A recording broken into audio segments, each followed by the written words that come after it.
Hey guys, today's devotional comes from Mark chapter 6, verses 39 through 44. Then he commanded them to make them all sit down in groups on the green grass. So they sat down in ranks in hundreds and fifties. And when he had taken the 5 loaves and the 2 fish, he looked up to heaven, blessed and broke the loaves, and gave them to his disciples to set before them. And the 2 fish he divided among them all. So they all ate and were filled. And they took up 12 baskets full of fragments and other fish. Now those who had eaten the loaves were about 5,000 men. Now what God was showing me in this story is anything that is in his hand is like a seed. God can use anything that we need and that we place in his hand as a seed, and he can multiply it.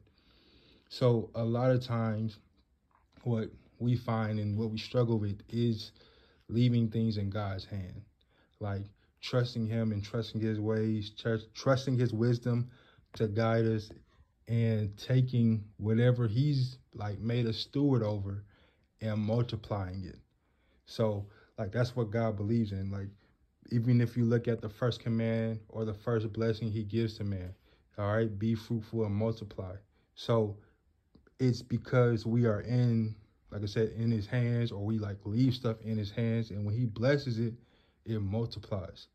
So I know times we're feeling okay, why is, my business, why is my resources limited? Why is things are just not multiplying in my life? Why things are not just working?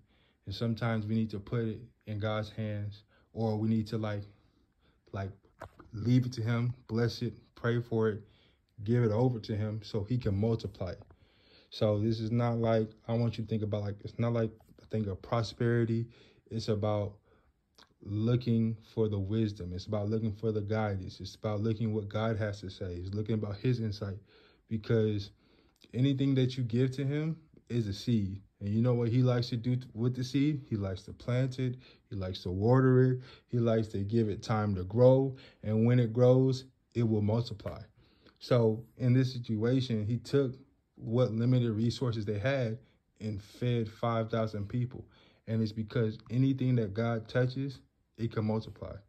So anything that you're doing, especially in your life, you're going to want God to be a part of it. You're going to want him to be involved in those areas so he can multiply it. And it is not just for you. He didn't do it for the disciples. He did it for everybody. And there was even extra left over. That's how much it was. It was a access. So that's what it's all about.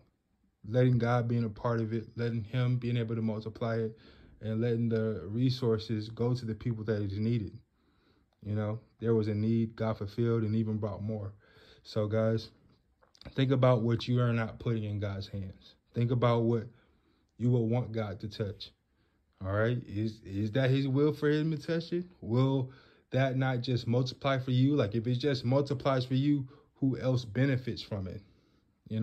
So think about those things. So pray, ask God to search your heart, and then lay it over to him, give it to him.